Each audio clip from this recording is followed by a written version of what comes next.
Chaque jour, Charles et Carole vous présentent la leçon de l'école du sabbat.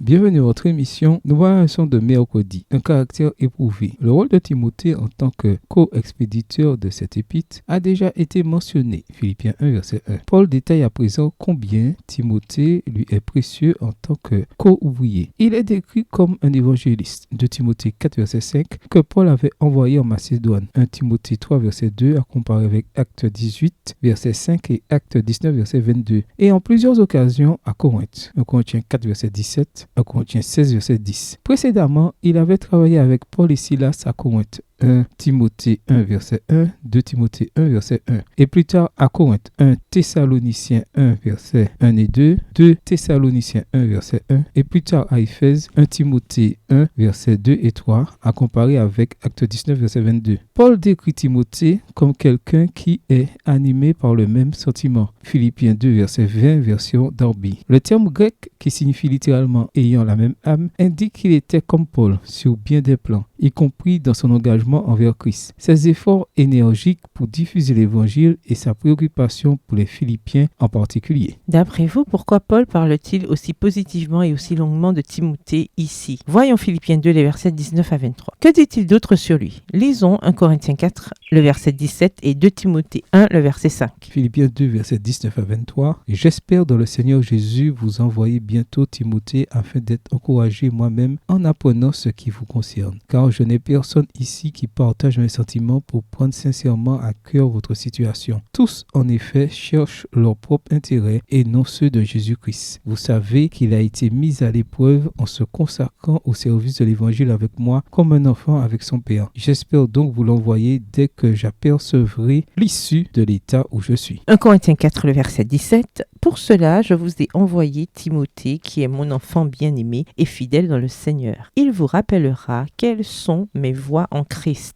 Quelle est la manière dont j'enseigne partout dans toutes les églises? 2 Timothée 1, verset 5. Gardons le souvenir de la foi sincère qui est en toi, qui habita d'abord dans ton aïeul Loïs et dans ta mère Eunice, et qui, j'en suis persuadé, habite aussi en toi. Une autre qualité de Timothée mentionnée par Paul est son caractère éprouvé. Philippiens 2, le verset 22. Le terme grec décrit quelqu'un qui a été mis à l'épreuve. Romains 5, le verset 4, et dont le caractère et le service se sont révélés authentiques. 2 Corinthiens 2, le verset 9 et 2 Corinthiens 9, le verset 13. Paul sait que c'est le cas de Timothée car il l'a vu de ses propres yeux en de nombreuses occasions quand il était co-ouvrier pour la diffusion de l'Évangile. Ce sont les expériences difficiles de la vie qui mettent à l'épreuve notre force de caractère et qui démontrent qui nous sommes vraiment au fond. Ellen White le dit de la manière suivante. La vie est une discipline. Des provocations mettront son caractère à l'épreuve. C'est en y faisant face avec l'esprit qui convient que les grâces qui lui sont accordées se multiplieront. Si l'on supporte humblement les outrages et les insultes, si l'on répond aux paroles injurieuses par des paroles douces et aux actes de violence par la bonté, c'est une preuve que l'Esprit du Christ demeure dans le cœur. Extrait du livre Témoignage pour l'Église, volume 2, chapitre 18, page 131. Elle poursuit en disant que si tous les obstacles qu'il faut franchir, toutes les difficultés et tous les ennuis qu'il faut supporter sont acceptés de la bonne manière, ces leçons nous aident à ressembler au Christ et on voit ainsi ce qui distingue le chrétien du mondain. Réfléchissez aux provocations, aux épreuves et aux contrariétés que vous avez traversées récemment. Les avez-vous supportées humblement et acceptées de la bonne manière? Comment acquérir davantage de discipline grâce à ces expériences? Au revoir et à demain si Dieu veut.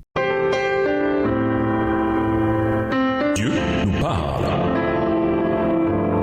Chaque jour, Charles et Carole vous présentent la leçon de l'école du sabbat.